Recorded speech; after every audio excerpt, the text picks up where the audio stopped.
നിങ്ങളുടെ ഫേവറേറ്റ് സീരിയലുകൾ ടിവിയിൽ വരുന്നതിന് മുൻപേ സൺ നെക്സ്റ്റ് ആപ്പിൽ കാണാം. ഇനി എല്ലാവർക്കും മുൻപേ കാണൂ. ഇപ്പോൾ തന്നെ സൺ നെക്സ്റ്റ് ആപ്പ് ഡൗൺലോഡ് ചെയ്ത് സബ്സ്ക്രൈബ് ചെയ്യൂ.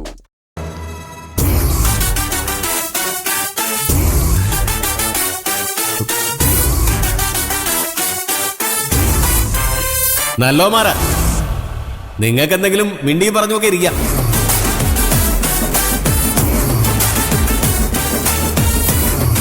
അപ്പോ എല്ലാം പറഞ്ഞ പോലെ.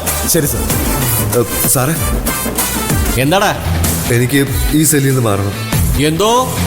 എനിക്ക് ഇവിടുന്ന് മാറണമെന്ന്. ഇതെന്താടാ, വല്ല ഹോട്ടലോ മറ്റോണോ? ഒരു മുറി ഇഷ്ടപ്പെട്ടില്ലെങ്കിൽ വേറെ ഒന്നിലോട്ട് മാറാൻ. ഏമാരെ എനിക്ക് നേരത്തെ അറിയാം സാറേ, കുഴപ്പക്കാരാ.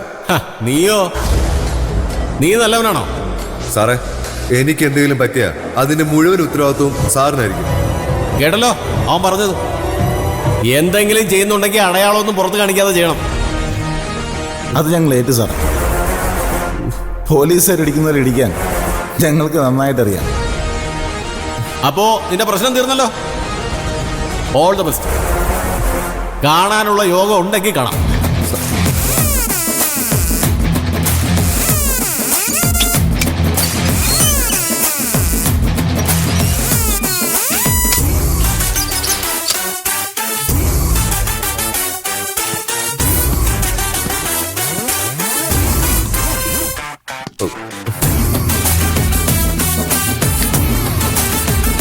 തോന്നിയവാസം എല്ലാം കാണിക്കാനാ പ്ലാനെങ്കിലേ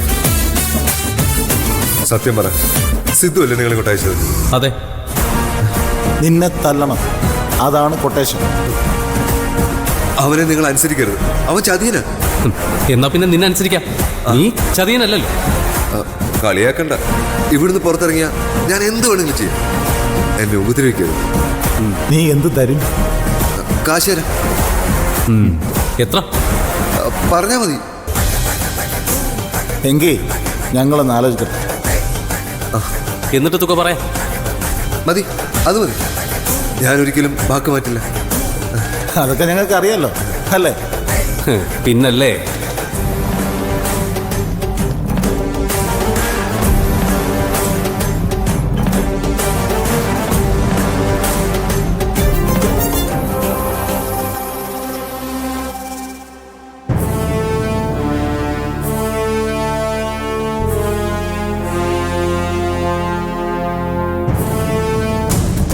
നീ ഒന്നും കഴിച്ചില്ലല്ലോ പാർവതി? വേണ്ടമ്മേ, വിശപ്പില്ല. കഷ്ടമായി പോയി. ഇങ്ങനെയൊന്നും സംഭവിക്കാൻ പാടില്ലായിരുന്നു. അവനെ കൊണ്ടുപോയിരിക്കുന്നത് സബ് ജയിലിലേക്കാണോ അതോ സെൻട്രൽ ജയിലിലേക്കാണോ പാർവതി? എനിക്കറിയില്ലമ്മേ. ഞാൻ പറഞ്ഞുതരാം മുത്തശ്ശി. ഇപ്പൊ കൊണ്ടുപോയിരിക്കുന്നത് സബ് ജയിലിലേക്കാ. കേസ് കഴിയുമ്പോ സെൻട്രൽ ജയിലോട്ടും.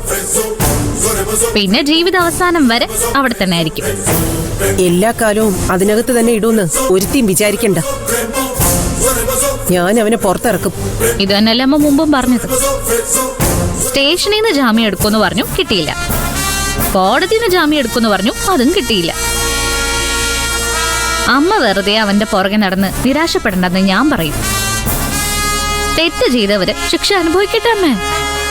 നമ്മൾ എന്തിനാ അവരെ സഹായിക്കാൻ പോകുന്നേ? എനിക്ക് കുറച്ച് മനുഷ്യത്വം ഉണ്ടായിപ്പോയി. അല്ല, ജയിലിൽ അവനെ ഉപദ്രവിക്കോ പാർവതി? ഇല്ലമ്മേ. പിന്നെ ഇല്ലമ്മേ. അമ്മ എന്തറിഞ്ഞിട്ടാ ഈ പറയുന്നേ? നല്ല ഇടിയിട്ടി മുത്തശ്ശി. ജയിലിലെ ഉദ്യോഗസ്ഥരും തല്ലും, തടവുകാരും തല്ലും. ഈശ്വര, അതിന് മുത്തശ്ശി എന്തിനാ സങ്കടപ്പെടുന്നേ?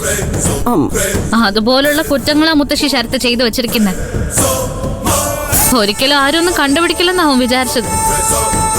പക്ഷെ ദൈവം എന്നൊരാൾ മുകളിലിരുന്ന് എല്ലാം കണ്ടുകൊണ്ടിരിക്കുന്നത് അവൻ ഓർത്തില്ല. മറ്റാര് വെറുതെ വിട്ടാലും ദൈവം വിടില്ല മുത്തശ്ശി.